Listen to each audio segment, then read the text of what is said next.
percis hukum teakos aya jawara ngaku santri lantaran ayah hiji jelema hayang boga minantu santri ya persis ya. Ayah jelema boga anak gelis kemudian nyana bertekad ihok jasa ke anak aing moal ditoler-toler lantaran loba jasa nu hayangin lah ku aing dek dilempengkeun tekad aing mah dek boga minantu teh santri ustad jang jejer di lembur ieu geus lain santri moal ku aing moal diterima hebat teh jelema tekadna bagus jasa cenah aya sugih lain santri teu cenah ieu mah jawara moal lain santri mah santri bae pokona mah aing jang imaman masjid mantap jasa teman kadenge ku jawara irung belang leh ceknya naon hese nasi kasantrian sapira di sedang murapi make kopiah mancrit make baju koko merekan baju takwa ye jelema nama salat teu naon henteu bahat teu bahari jawara datang kadinya itu jawara mah pan bisaan ngomong emang kumaha kitu jawara jawara mah mun ngobrol jeung ustad-ustad wawayagon atau eleh ku jawara mah pohara jasa ngeunaheun ngobrol di jawara mah jawara ya tilok salat tilok puasa judi aya di nyana mabok aya di nyana ngobrol ge jeung urang kiai masyaallah jah hirup moal kebal cakeun bangun da cenah hararese jelema kuari diajakanana teu ara inget ka paeh teh cenah kiai kula mah sanajan kos ge jak masyaallah ka Allah ja inget bae kajen kuku mah ge keur judi ge kula mah inget teh tolos ya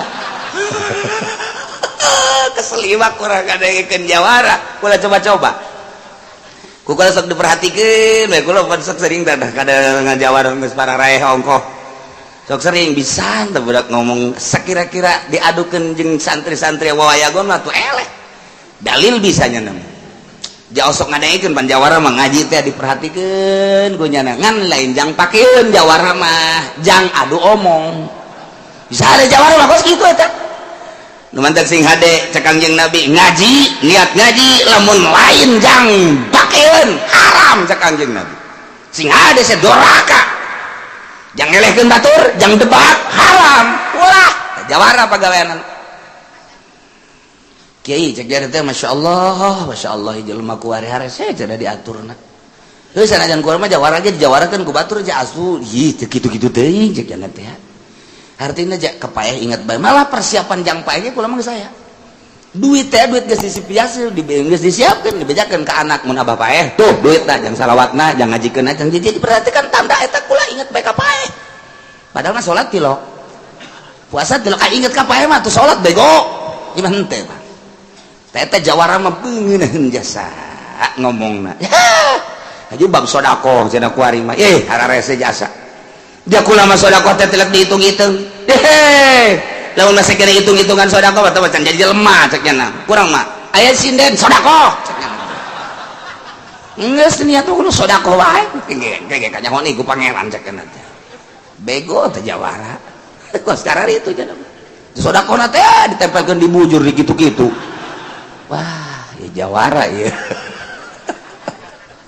ngantung-tung na kieu jawara mah ji geus kebeli kula ngobrol dibalik lagi cenah tapi tadi itu motor bensinan ai tadi ngobrol duit geus ditundun jang paeh atuh eta bae pake henteu bensin mah menta eta jawara blon eta jawara teu urang ge keselimat atuh ku ngeunaheun-ngeunaheun mere baru duit teh kieu cenah eta pul henteu yeuh hayang pul sagala jawara eta is beres ieu jang bensin jang rokok mah encan dari kiai atuh emang adat jawara mah kos gitu di mana ge atuh cenah ngumpas-ngumpas mah teu ka kiai teu ka santri jawara ujung-ujungna kos gitu aduh masyaallah jawara datang waalaikumsalam cek nemboga anak teh ieu di mana abdi batu ai daerah ditu geus parauh kabeh tan sok ceramah teh saha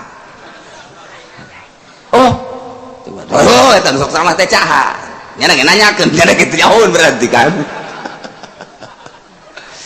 ih aya naon ieu henteu kalau mah silaturahmi bae manjangkeun umur cek kana teh ai silaturahmi mah pan urang ngareunah segala rupa ge beres obrol emang sok ngobrol sok ngarokok naon gitu bapak ya bapak mah sok ngarokok ieu jinggo oh mana ya budak kita meuli jinggo 5 pak meuli jawara mah kos kitu Pak tiga cak nu boga anak boh pohara amat ya ceng pan ieu pohara amat lah sapira rokok kopi sok naon kopi kali 5 kilo meuli jawara ngaranna teh bos rokok kopi gula sok sakumaha ka warung bae beres aku mau kebal cenah ke paling seminggu ka deui beres bener seminggu ka dinya deui meuli deui nya tambahan ku jeruk segala jawara bagus kitu aya boga kahayang nya bagus kos kitu padahal mah meunang ngajual kongkorong nu di imah jawara betul mulus nya bener di dieu teu bener di ditu jawara ngara atuh bener di ditu jeung bener di dieu mah lain jawara di dieu seserian nu itu ceurik atuh gitu jawara mah beres ceng ambo si itu ku bagur-bagur teuing geus boga pamajikan mah tuh aya mah aya baengan lah atuh ai kira-kira aya mah di dieu masalah di lain gitu anu di ditu ka kumaha tuh gampang ya tuh teh mah aya bab tolak ieu waduh ngeunaheun jasa amis kadengna apa kira-kira bapak ngizinan mah lain sih pesantren pengalaman mas santren di mana ulah kudu ditanyakeun pas mas santren mah antaran atuh eta nu ceramah bae ge tunusuk di ditu teh saha eta Kipu Doli kan halo kabeng neng mau cai ka neng cai neng osok ngopi kan teu kumaha diberena bae kurang mah tuh ya kopi mawa susu mah kamari teh neng kopi susuan neng oh disuguhan iya saya iya anak bapak iya suka teh teboga anak bapak aya hukum maksudnya gimana kopi jika dinya atuh karena lagi jawara papayahan teh bisaan ya jawara masya Allah siap jawara sekali 2 kali 3 kali kabeng bah ditanya ku bapak neng itu ketamu teh eta daek neng kawinnya bah tuh kumaha abah bae lain daek itu mah tuh masalah lain jak ku bageurna kan memang ge cak indungna geus lah ulah ese urang neangan eueuh ulah ese eta bae geus atuh ditanya dah geus puguh tukang koprok aduh gah geus geunaheun jasa pan ada boga aduh masya Allah boga minantu santri bunga nyada datang ke kamar mah buku make sampingnya jingjet bae tedek lempeng teh kabelah dieuna menang 3 poe bapakna teh keur mejidna sonok jasa kaminantu mawa lauk aduh nya gede nya bagus totongkol pohara jasa minantu ka dieu aya naon pak ieu minantu ieu tah lauk totongkol mun hirup keneh ieu tah hirup keneh ieu tah ieu kumaha hukumna oke dideuleuh heula di kitabna pak ulah sok sambarangan pak hebat jasa tah tah ya pak tah dideuleukeun ku tuh patunya amal lauk kekerepekan keneh pahalalun liminantuin wa haramun limitahawin anapun anu lauk kekerepekan keneh halal jang minantu haram jang mitoha beres tutup deh sama kitab atuh bapak dage goreng-goreng jang minantu kabeh kena utahnya na ulah aya nu gadar urang kabeh haram teh aduh masya Allah menang saminggunya nama wadah lauk ngan laukna rada bentek geus kebal meureun geus 3 poe disebut lauk buruk bawa deh coba pinantu iya ya hukumna kumaha ieu mana nada kambe punya dedeleuy bae bah dina kitabna bah ulah sok sambarangan bah wa ammal lauk buruk haramun liminantuin wa halalun limitahawin buruk-buruk, haram jang minantu, halal jang mitoa. Wallahu a'lam bissawab. Ya jasa minantu cek gitu ala aing heran dia hukum asal nu ngeunah jang minantu, asal nu teu ngeunah jang mitoa, unggal-unggal hukum karitu bae. Iya sih bener tante aing boga minantu. Tah ieu percis ya kos kupar Mekah. Lamun anakan ulah dikasasahakeun jang pengurus, sedangkan pengurus apa nyana. Lamun memang ieu ngajuruna paeh, ieu ngajang bikang ieu teu naon. Pan dua eta kos gitu. Bahkan jang masyarakat teu masalah ai mun memang nyana ngalahirkeun ngajuruna ieu adalah paeh, oh masalah. Jang bikang oh masalah, jang lalaki oh masalah, jang masyarakat ge nu paeh mah bagikeun oh masalah. Ngan mun hirup ieu mah teu meunang diganggu-ganggu, lizukurina jang lalaki pengurus doang. Pandai tajak masyarakat kieu amat ti hukum. Heran aing mah hukum. Ieu mah ti Allah caknya mah. Kos kieu ti Allah. Mantak eta disenderkeun ka Allah. Waduh, saya jazihim wasfahum innahu hakimun alim. Awas. Eta keur carita ancaman jang kupar Mekah. Naon bedana ancaman jang urang Indonesia nu nyieun hukum tanpa make aturan Al-Qur'anul Karim. Awas wahai para dewan, baik di daerah di pusat MPR, saya jazihim. Awas cak Gusti Allah, saya jazihim wasfahum innahu hakimun alim. Wahai para dewan, maneh bakal dibalas ku Gusti Allah kalakuan ngameunangkeun ngameunangkeun make aturan keberanian mana tanpa make aturan Al-Qur'an. Ngan kuari diantep heula lantaran innahu hakimun sanyana Gusti Allah maha bijaksana deuleukeun tungtungna mun teu ingsak sia alimun mau ninga Allah ka makhlukna nu jijieunnan hukum ieu kieu tanpa make aturan Al-Qur'anul Karim dira modar sia lain cak aing cak urang baca ku sia Qur'an bikin kadewang deuleu ku sia teh deuleu ye hese teuing sih baka waraha amat sih sia. Iya tuh aing nyaritakeun ge Quran. Lain jang urang jang DPR. Di dia kan loba DPR nu ngaji. DPR mana sih nih? Sok aya sasalaman DPR Quran aing sia mah teu nyaho. DPR Golkar aya sok sasalaman, DPR PDI aya, DPR P3 aya. Emang aya kieu? Sia teu nyaho. Di pusat ge aya ieu nu ngaji ka dieu. Degekeun ku sia. Dah. Nanti mah saya enggak mau ngaji. Siapa suruh ngaji ke sini? Aing mah bubar kabehan ngaji jeung anak bae, babari jeung anak bae. Degekeun ku sia, degek.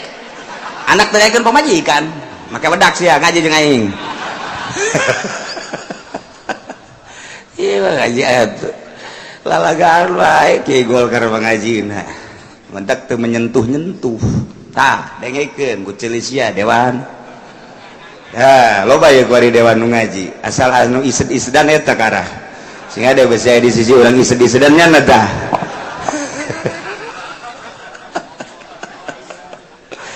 Iya ancaman Allah, saya jasihim wasfahum innahu hakimun alim. Ya Allah. Setelah rancangan undang-undang tersebut dipaksakan ku kupar-kupar Mekah, kemudian dilaksanakan ku para penggawa pembesar-pembesar kupar Mekah, masyarakat mah atuh teu berdaya dirauk hasilna baik ti tatanen, tatanduran, pepelakan atau tina ingon-ingon dibawa jang kepentingan maranehanana dengan bahasa ieu teh aturan Allah hadza lillah wa hadza lisyurakaina dengan basar ieu teh ceuk manehanana bahasana meunang ti Gusti Allah iftiraan teh jieun-jieunan ieu teh jang pengurus-pengurus lalaki ieu mah teu meunang jang masyarakat jeung awewe mah tapi lamun paeh kakarak meunang kaum hawa ge awewe jeung masyarakat dah. Iya aturan-aturan model gitu dilaksanakan dipaksakan ngolah masyarakat nu penting seperti eta lah ya Allah ya Rabbi maka Gusti Allah nurunkeun ayat ka Kangjeng Nabi qad khasiral ladzina qatalu auladahum safaham bighairi ilm wa harramu ma razaqahumullahu iftira'an 'ala Allah. Qad khasiral ladzina nyata jelas rugi ka bida-bina jelema anu ngabunuh auladahum anak-anakna dengan cara dikubur hirup-hirup. Ieu teh sapaham bighairi ilm dasarna eueuh deui lantaran bodoh ka Gusti Allah. Teu nyaho ka Gusti Allah nu sabenerna teu nyaho kana aturan-aturan hukum ti Gusti Allah sehingga nyana samena-mena sahayang nyana kumaha pikirannya na bae nu kira-kira teu ngeunah ka dina dijieun aturan hukum nu kira-kira jang ngeunah dirina dijieun aturan hukum kumaha nyana bae teu bake aturan ti Gusti Allah Subhanahu wa ta'ala. Ya Allah ya Rabbi, anak bikang lahir ka dunia lantaran ieu teh dianggap membawa bencana, awewe teh dianggap miskinkeun bakalna, awewe teh dianggap kurang kehormatan, dibongkos kubur hirup-hirup. Bayangkeun ku otak urang hukum-hukum seperti eta teh diinstruksikan ke masyarakat ngalahirkan bikang kubur latar belakang anu paling nyata sieun milu dahar di imah sieun merauh harta sieun besi aya awewe mah engke bakal teh urang jadi miskin serahar sieun fakir eta nu asli nama. Masya Allah karim kayak ngeunah lalaki bae padahal mah lalaki ge eueuh bikang mah deuk kumaha deuk diadukeun jeung naon eta barangna eueuh awewe deuk kumaha teh sabenerna mah jehe hayu coba dek diadukeun jeung tanggal cau mal beres atuh jadi munafik jana anak awewe jahat anak awewe menghilangkan kehormatan bodoh padahal satu sisi nyana ge butuheun ka awewe jadi dek dikamanakeun atuh lamun gaceng hayu coba hayu jehe blod urang kebar Mekah teh kudu tarol-tarol teh. Numentek begitu Kangjeng Nabi diangkat jadi Rasul, kemudian Kangjeng Nabi dakwah. Aya tamu nu datang ka Kangjeng Nabi, assalamualaikum. Waalaikumsalam. Teu ngomong teu naon balik deui, abdi mah rek uih deui bae. Oh. Cek Kangjeng Nabi rek uih deui, mun balik. Aya naon cek Kangjeng Nabi teh cenah mah bingungkeun amat. Bilang saminggu, waalaikumsalam, cari cek Kangjeng Nabi. Kakarek gedek ditanya ku Kangjeng Nabi teh, abdi mah rek uih dewe Kangjeng asal kapanggih we. Hah?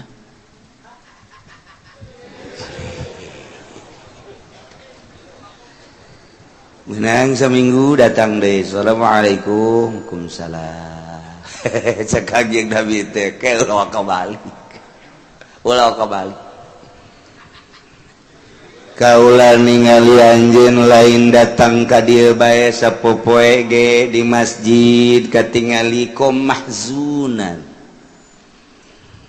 Kaula ningali anjeun teh kok bingung amat aya naon coba kemukakeun coba ka bingung sugan we engke bisa dipecahkeun coba aya naon ieu ka bingung. Hampura Gusti Rasul sok aya naon berat abdi nyaritakeunana kajeun ieu mah jauh sasa ieu dan duaan doang coba aya naon tapi kira-kira di hampuran teh nya ih Allah mah lautan hampura tapi kira-kira moalna naon yang mau dibaca moalna naon tapi ulah tapi bejakeun deui tapi moal anggeus tapi deui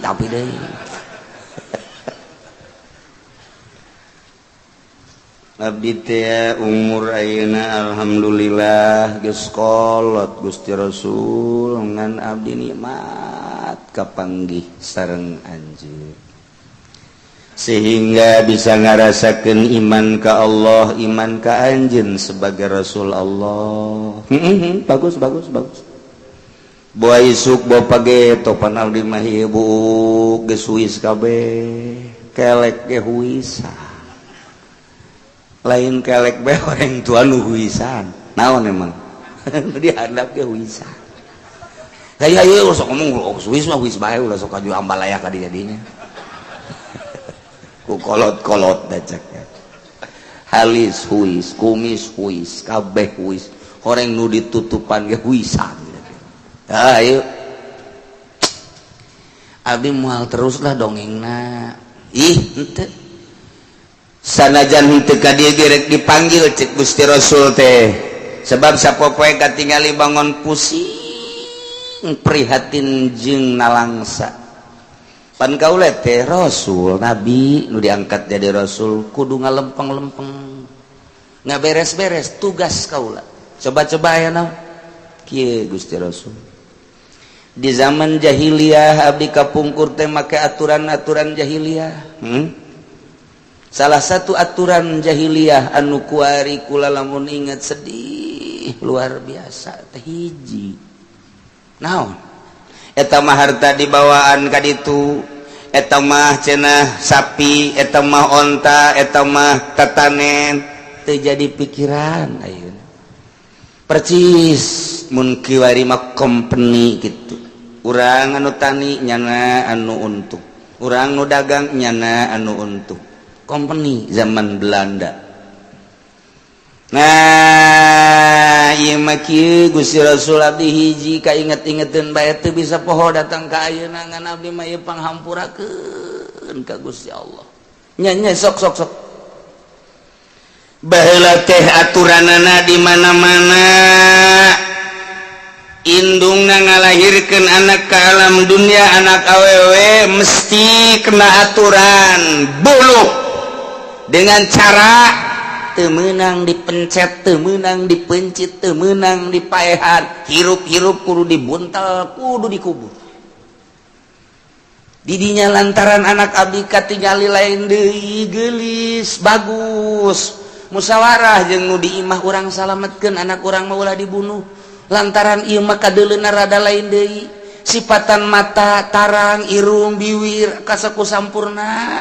Nisbat di urang mah yu urang amankeun. Hayu diamankanlah di leuweung gede jadilah gadis umur 17 tahun dibawalah ka imah saat eta urang Arab perebut hayang memiliki kabeh ieu hayang kalangan bangsawan hayang kalangan politikus hayang kalangan-kalangan kitu dermawan hayang masyarakat ya harayang kabeh sehingga abdi bingung deuk narimana tidinya bakal riweuh tarima ieu kumaha nu ieu tarima ieu kumaha nu ieu bakalna ieu mah perang Gusti Rasul harita cek pikiran abdi bakal ribut ieu mah gede-gedean gara-gara anak.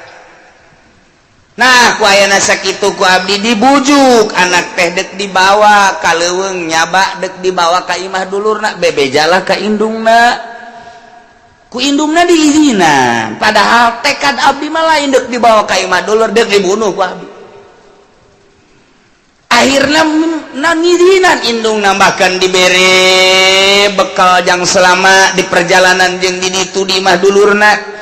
Akhirnya ku abdi dibawa budak lain dibawa ka imah dulurna ku abdi dibawa ka leuweung dibawa ka sisi sumur didinya ku abdi teh dek dijongklokeun tapi nyana ngomong abah nu geus nyalametkeun abdi urusan abdi loba nu hayang haju dek ditarima dek teu teh mah kumaha abah tapi abah ulah ngabunuh abdi mah nya tega jasa abdi ti leuletik diurus ku abah ku ari dek dibunuh tidinya teu jadi dek dibunuh teh lantaran ngomong kos kitu.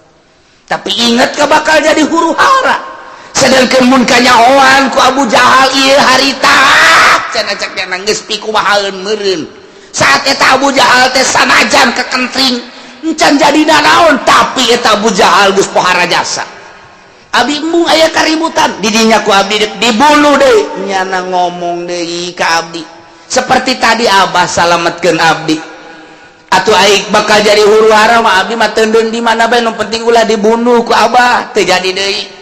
Tapi ingat bakal jadi huru hara di kota Mekah nu gede na luar biasa. Pasti jadi ribut moal datang ka henteu. Ieu tarima, ieu ribut. Ieu tarima, ieu kumaha bakal kacau. Abdi inget kadinya tetep anak dijongklokkeun bae ku abdi. Bari nyana ngomong saya dijongklok Abah, kok tega amat Abah nunggus urusan abdi tapi abdi dibunuh ku Abah. Kadenge suara nanyana waktu dijongklokkeun datang kalap jeritan-jeritan kadenge kene bus ajero sumur tetep ngajerit nyana. Pae kaluhur ditelepkeun deui ku abdi. Bahkan ditinggang ku abdi supaya ulah ngalelep ulah kaluhur ku batu berat. Gas, jadinya beres. Abdi balik ka imah ditanya ku pamajikan, "Ai si Neng ka mana?" Si Neng teh di imah dulurna di ditu diantep daripada di dieu heuh kajeun. Tapi lila mah tembus ka indungna bahwa budak teh dibunuh. Tidinya indungna ceurik anu luar biasa. Tapi ku abdi dinasehatan, ieulah aturan jahiliyah geus masalah. Urang belaskeun. Letik dibunuh gede dibunuh salah nu penting gas beres ulah aya huru hara nyatu sabodo atuh kitu geus bae leupas tapi itu bisa dibohongan Gusti Rasul hate abdi anak sorangan digejeburkeun ka sumur bari bapak-bapaan nyana geus kaluhur ge mbah si keneh gageupayan abah-abahan cek nyana ku abdi tetep dilelepkeun bae harta nu dibikeunan ka ditu ingon-ingon nu dibikeunan ka ditu palawija nu dibikeunan ka ditu jang kepentingan maranehanana teh jadi pikiran tetapi ieu ngabunuh ye Gusti Rasul abdi teh kira-kira dihampuratan Kangjeng Nabi ge ngahul bejat-bejat teuing cek Kangjeng Nabi aturan di zaman jahiliyah ke kula nunggu wahyu tungkul Kangjeng Nabi tanggah deui andai kata ieu kudu diralat ku Gusti Allah hartina di zaman jahiliyah lu perang ngabunuh kudu dibunuh deui niscaya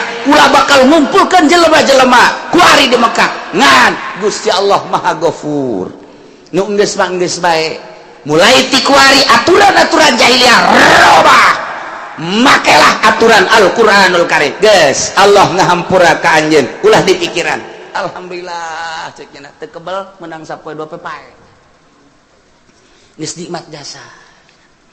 Gitulah aturan di zaman jahiliyah buang kawarahna.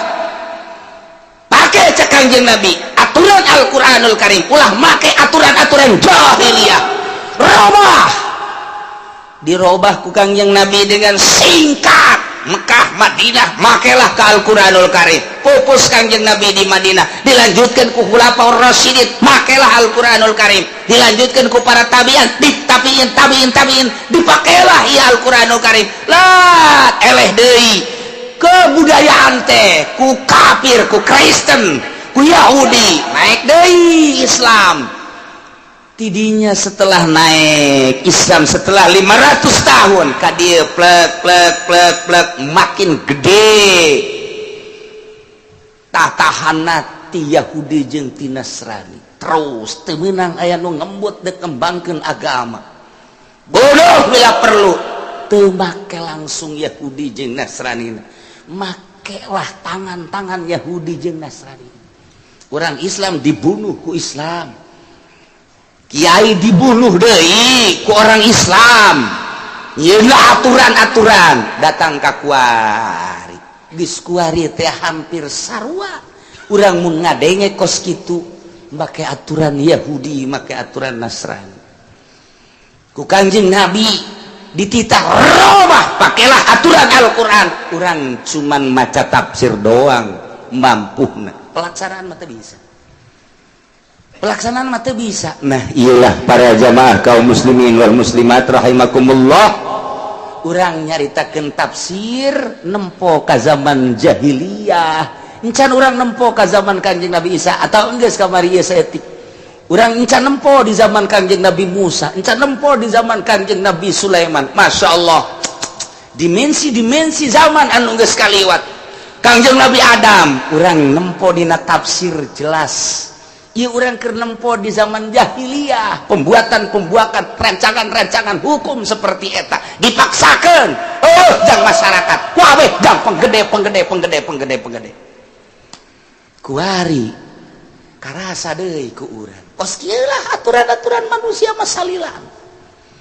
Nah nu mantak qad khasirul ladzina qatalu auladahumnya tarugi karugian ieu teh bakal katigali di akhirat jelema nu ngabunuh ka anakna dengan dikubur kerepes ieu teh gara-gara sapaham bigeuril nyana teh bodoh teh jauhan ka Gusti Allah tanpa ilmu anu mendasar mengetahui tentang hukum Allah dianggap Al-Quran teh kuari mah ieu teh geus teu selaras geus teu senonoh geus teu akur jeung budaya-budaya masyarakat kuari dianggap ieu Al-Quranul Karim teh geus katinggalan zaman nu mana atuh nu akur jeung zaman Injil akur jeung zaman Taurat akur jeung zaman teh nu mana nu akur jeung zaman teh atuh justru Al-Quranul Karim mun kurang ditempo selalu pas jeung zaman untuk menuju kebahagiaan akhirat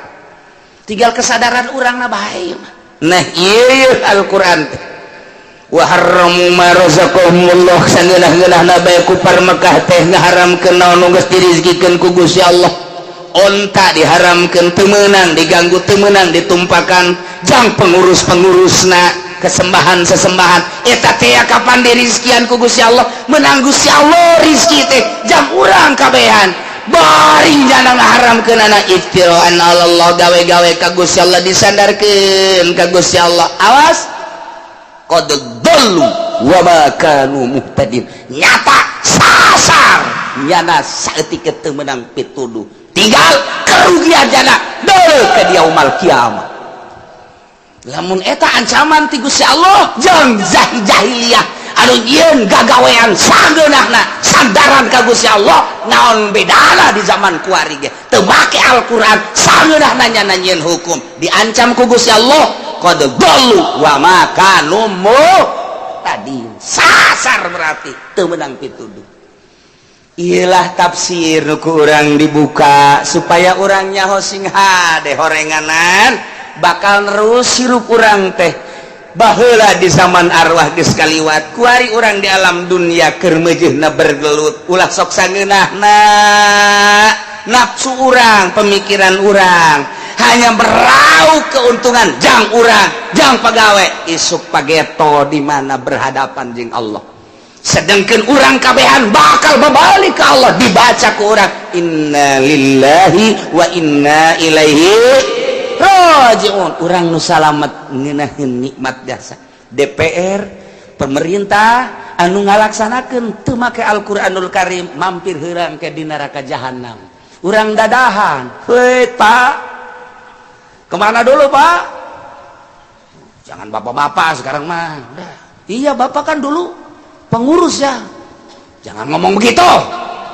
menghadapi neraka masih bapak-bapak. Woi, Bapak Komandan ini. Ini komandan saya, mau kemana Dan? Dundan. Duh, dundan guys. Sekarang mah jangan dundan. Gua mau ke neraka nih. Oh iya, siap Dan. Waduh, engke mah ka neraka. Embung disebut komandan, embung disebut bapak, embung disebut bos. Kuarinya na, mana bos? Oh iya bos, ya bos. Engke begitunya na ka neraka. Bos, kemana bos? Tolol lu, bos. Gua mau ke neraka masih bos-bosan aja lu. Oh iya bos, dadah bos. Tolol lu, ngedadain gua. Ayo guys, ayo daek masih gulimpa. Masya Allah. Nyata jasa saya jazihim wasfahum innahu hakimun alim. Qad dhallu wa ma kanu muhtadin. Masya Allah. Allah anu ngayakeun hewan. Allah anu ngajadikeun jajadian ieu merupakan rezeki titah dinikmati ku urang lamun memang eta milik urang henteu meunang saharam-haramna tanpa diharamkeun ku Gusti Allah kok nya nyieun aturan seperti eta awas iftiraan 'ala Allah qad dallu wa ma kanu muhtadin.